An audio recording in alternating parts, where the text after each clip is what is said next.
जय श्री कृष्णा दोस्तों, मनुष्य के जीवन की हर समस्या का समाधान श्रीमद् भागवत गीता में मिलता है। भागवत गीता ऐसे प्रेरणादायक संदेशों का सागर है जो निराश व्यक्ति को जीवन में आशा से भर देता है। दोस्तों, मुझे पूरा विश्वास है कि आप इस वीडियो को अंत तक देखेंगे और इसके वचनों को शांत मन से सुनकर और समझकर आपके मन को न केवल अपार शांति का अनुभव होगा बल्कि आपके विचारों और जीवन में बहुत ही सकारात्मक परिवर्तन भी होंगे। मैं गारंटी के साथ कह सकता हूं कि जो भी इस गीता सार को अंत तक सुनेगा और इसके ज्ञान को अपने जीवन में उतारेगा, उसे अपनी हर समस्या का समाधान अवश्य मिलेगा। जो कुछ भी वह प्राप्त करना चाहता है वह सब उसे मिल जाएगा। इसीलिए आपको भगवत गीता सार को हर रोज सुबह और रात को सोने से पहले अवश्य सुनना चाहिए। दोस्तों, भगवान श्री कृष्ण श्रीमद् भागवत गीता में कहते हैं कि जो कोई भी इस गीता शास्त्र का अध्ययन, श्रवण और मनन श्रद्धा पूर्वक करता है और जो दोषों से रहित है, वह सब पापों से मुक्त होकर मेरे परम धाम को प्राप्त होता है। दोस्तों, इसीलिए कहा भी जाता है कि जिस भी घर में हर रोज श्रीमद् भागवत गीता का पाठ पढ़ा और सुना जाता है, उस घर में कभी कोई संकट या परेशानी नहीं आती। उस घर और जीवन पर भगवान श्री कृष्ण की कृपा और आशीर्वाद हमेशा बना रहता है और सुख संपत्ति, धन और समृद्धि से हमेशा भरपूर रहता है। दोस्तों, कुरुक्षेत्र के युद्ध भूमि में महाभारत के भीषण युद्ध के ठीक आरंभ में अर्जुन अपने चारों ओर युद्ध की इच्छा से आए हुए अपने परिजनों, भाई बंधुओं, मित्रों और गुरुओं को युद्ध भूमि में देखकर भयभीत हो जाता है, निराश और हताश हो जाता है। वह और बहुत दुखी होकर वह श्री कृष्ण के सामने अपना दुख और दुविधा व्यक्त करता है। अर्जुन कहते हैं, हे केशव, मैं यह युद्ध कैसे लड़ूंगा? यह सभी युद्ध के लिए इस युद्ध भूमि में एकत्रित हुए हैं। यह तो मेरे अपने हैं। मैं दादा भीष्म और गुरु द्रोणाचार्य से युद्ध करूंगा, क्योंकि यह दोनों तो मेरे पूजनीय गुरुदेव हैं। इसीलिए इन गुरुओं को मारकर भीख मांगकर जीवन जीना अच्छा है। हे मधुसूदन, जिन सभी कौरवों से मैं युद्ध करने वाला हूँ, वे तो मेरे भाई हैं, धृतराष्ट्र के पुत्र हैं। यह तो मेरे अपने हैं। उन सभी को मारने से अच्छा है कि मैं सन्यासी बन जाऊं। अगर यह युद्ध होगा तो करोड़ों लोग मारे जाएंगे। इस युद्ध में जो सैनिक और योद्धा मारे जाएंगे, उनकी स्त्रियों का क्या होगा? नहीं कृष्ण, मैं अपने कुटुंब का संहार करके सुखी कैसे हो सकता हूँ? हे कृष्ण, मुझे कुछ भी समझ नहीं आ रहा है। मेरा मन भ्रमित हो रहा है, मेरा सिर फटा जा रहा है, मेरे पैर कांप रहे हैं, मेरी त्वचा जल रही है, मेरा गांडीव धनुष मेरे हाथों से फिसल रहा है। हे कृष्ण, मुझे मार्गदर्शन दो, मुझे ज्ञान दो, मुझे बताओ कि मैं क्या करूं। अर्जुन की इस दयनीय दशा को देखकर भगवान श्री कृष्ण ने अर्जुन को श्रीमद् भागवत गीता का वह दिव्य और अलौकिक ज्ञान दिया जो न केवल अर्जुन के लिए बल्कि हजारों सालों तक मानव जाति और प्रत्येक मनुष्य के लिए आज के आधुनिक युग में भी मार्गदर्शक बना हुआ है। श्रीमद् भागवत गीता एकमात्र ऐसा ग्रंथ है जो मनुष्य को जीने का सही तरीका बताता है। भागवत गीता जीवन में धर्म, कर्म और प्रेम का पाठ सिखाती है। इसीलिए हमें रोजाना श्रीमद् भागवत गीता का अध्ययन अवश्य करना चाहिए। अर्जुन की दुविधा और संदेह को देखकर भगवान श्री कृष्ण ने अर्जुन से कहा, हे अर्जुन, तुम ज्ञानी पुरुषों जैसी बातें करते हो, परंतु जो सच्चे ज्ञानी होते हैं वे इस प्रकार दुख शोक नहीं करते। तुम्हारे हाथ में कुछ नहीं है, तुम चाहकर भी कुछ नियंत्रण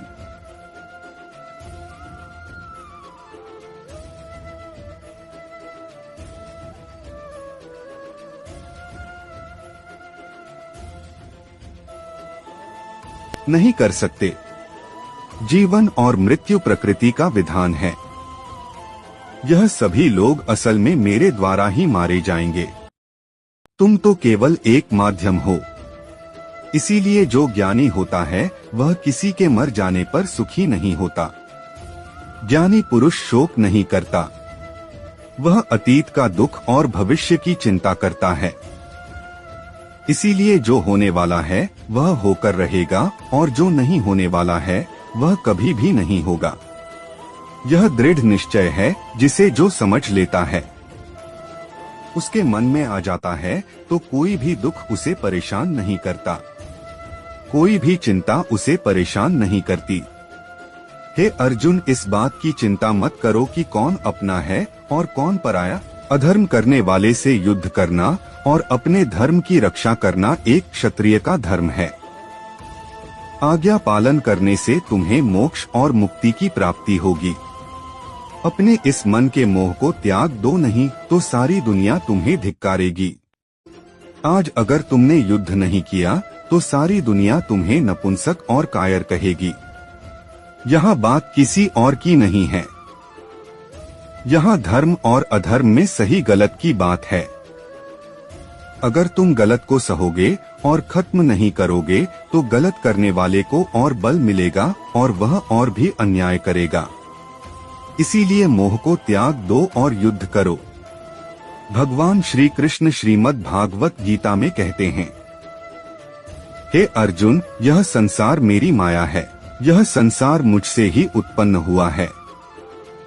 मैं ही इसका पालनहार हूँ और मैं ही इस सृष्टि का संहार करने वाला हूँ। मैं भूत, वर्तमान और भविष्य के सभी प्राणियों को जानता हूँ, लेकिन असल में कोई भी मुझे नहीं जानता। श्री कृष्ण कहते हैं कि जैसे प्रकाश का प्रकाश अंधेरे में चमकता है, उसी प्रकार सत्य भी चमकता है। इसीलिए मनुष्य को हमेशा सत्य के मार्ग पर चलना चाहिए। मृत्यु एक अटल सत्य है जिसे कभी भी बदला नहीं जा सकता। जब से इस संसार की रचना हुई है, जन्म मृत्यु का चक्र तब से चला आ रहा है। जैसे मनुष्य अपने पुराने वस्त्रों को त्याग कर नए वस्त्र धारण करता है, उसी प्रकार आत्मा पुराने वस्त्रों को छोड़ देती है, बेकार शरीर को छोड़कर नया शरीर धारण करती है। यह प्रकृति का नियम है। इस सत्य को स्वीकार करके मनुष्य को बिना डर के वर्तमान दिन में जीना चाहिए।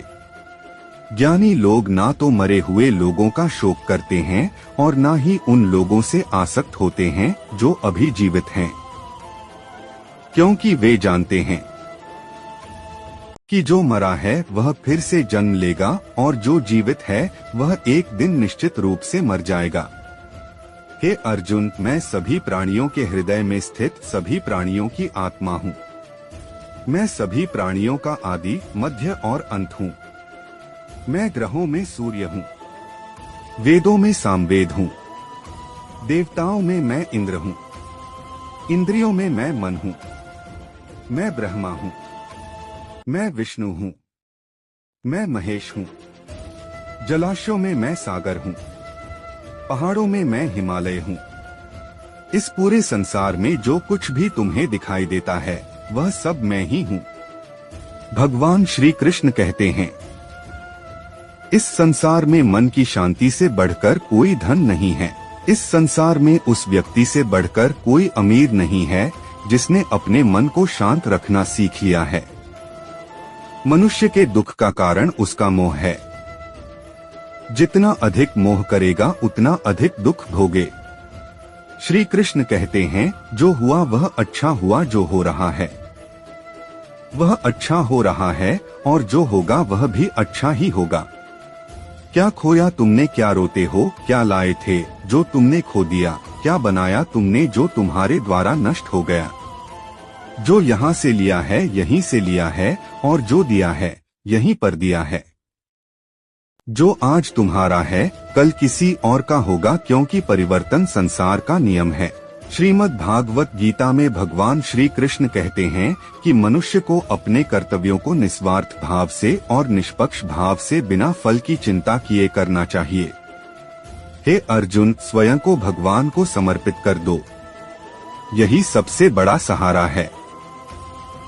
श्री कृष्ण कहते हैं कि व्यक्ति अपने जन्म से नहीं बल्कि अपने कर्मों से महान बनता है। जब मनुष्य अपने काम में आनंद पाता है तो वह पूर्णता प्राप्त करता है। अर्जुन, इच्छा मोह से पैदा होती है। जो मनुष्य हमेशा संदेह में रहता है उसके लिए ना तो इस लोक में और ना ही परलोक में सुख है। और जो अपने मन को नियंत्रित नहीं करता उनके लिए यह एक दुश्मन की तरह काम करता है। विचलित मन को नियंत्रित करना कठिन है, लेकिन अभ्यास से इसे नियंत्रित किया जा सकता है। भगवत गीता में श्री कृष्ण बताते हैं कि जैसे पृथ्वी पर मौसम बदलते रहते हैं, उसी प्रकार हमारे जीवन में भी सुख और दुख आते रहते हैं। जब आपको भक्ति महसूस होने लगे तो समझ लें कि आपने भगवान को नहीं चुना, भगवान ने आपको चुना। कोई कुछ भी कहे, खुद को शांत रखें, क्योंकि सूर्य कितना भी चमकीला क्यों ना हो, समुद्र सूखता नहीं है। जो लोग आपके कान भरते हैं उनसे हमेशा सावधान रहें। वे अच्छे रिश्तों को भी खराब कर देते हैं। क्षमताएं कर्म से पैदा होती हैं। हर व्यक्ति जन्म से शून्य होता है। इस दुनिया में प्रेम सत्य से बड़ा सत्य है और जिससे आप प्यार करते हैं उससे असत्य होना मुश्किल है। पूरी दुनिया में सबसे खूबसूरत जोड़ा मुस्कान और आंसू है। इन दोनों का एक साथ मिलना मुश्किल है, लेकिन जब यह दोनों मिलते हैं तो वह पल सबसे खूबसूरत होता है। कर्म ही सबसे बड़ा धर्म है। भगवान श्री कृष्ण गीता में अर्जुन को उपदेश देते हुए कहते हैं कि मनुष्य का जन्म केवल कर्म करने के लिए होता है। कोई भी व्यक्ति कर्म किए बिना नहीं रह सकता। मनुष्य को फल की चिंता किए बिना अपने कर्तव्यों का पालन करना चाहिए। क्रोध वह द्वार है जो व्यक्ति को नरक में ले जाता है। क्रोध के कारण व्यक्ति का मन अशांत हो जाता है और वह क्रोधित होकर कभी कभी खुद को भी नुकसान पहुंचाता है। भगवान श्री कृष्ण कहते हैं कि व्यक्ति को क्रोध करने से बचना चाहिए।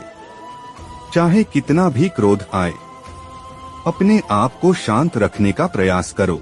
जो तुम्हारे पास आज इस दुनिया में है वह कल किसी और का था और परसों किसी और का होगा। तुम यहाँ खाली हाथ आए थे और खाली हाथ जाओगे। मन को नियंत्रित करना जरूरी है। मनुष्य का मन हवा की तरह चंचल होता है।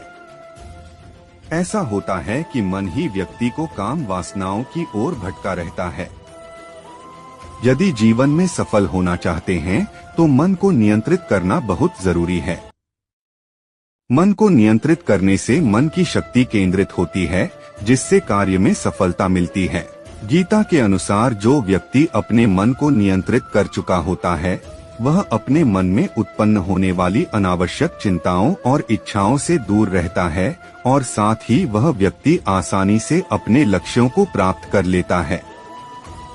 यदि आप अपने मन को नियंत्रित नहीं करते हैं तो वह आपका सबसे बड़ा दुश्मन बन जाएगा। एक व्यक्ति जो हमेशा संदेह करता है वह एक बड़ा दुश्मन बन जाएगा। एक व्यक्ति जो हमेशा संदेह करता है वह कभी शांति प्राप्त नहीं कर सकता। इसीलिए संदेह करने से बचें। अत्यधिक संदेह मन की शांति को भंग करता है और व्यक्ति भ्रमित होकर अपने रिश्तों को नष्ट कर देता है। मनुष्य के कर्म उसके जीवन का आधार होते हैं। जो कुछ भी वह कर्म करता है उसे वही फल मिलते हैं। यदि वह अच्छे कर्म करता है तो उसे अच्छे फल मिलेंगे और यदि वह बुरे कर्म करता है तो उसे बुरे परिणाम भुगतने पड़ेंगे। इसीलिए व्यक्ति को हमेशा अच्छे कर्म करने चाहिए। हमारे दुखों के 5 कारण हैं। एक व्यक्ति जो जब उसे अपनी मनचाही चीज मिल जाती है तो कहता है कि यह भगवान की कृपा है, लेकिन जब चीजें उसकी इच्छा के विरुद्ध होती हैं तो दुखी हो जाता है। भगवान की कृपा का यह अधूरा दृष्टिकोण दुख का पहला कारण है। दूसरे व्यक्ति को जो कुछ भी होता है, चाहे उसे नुकसान हो या दुख हो, हालांकि यह हमारे लिए अच्छा होना चाहिए।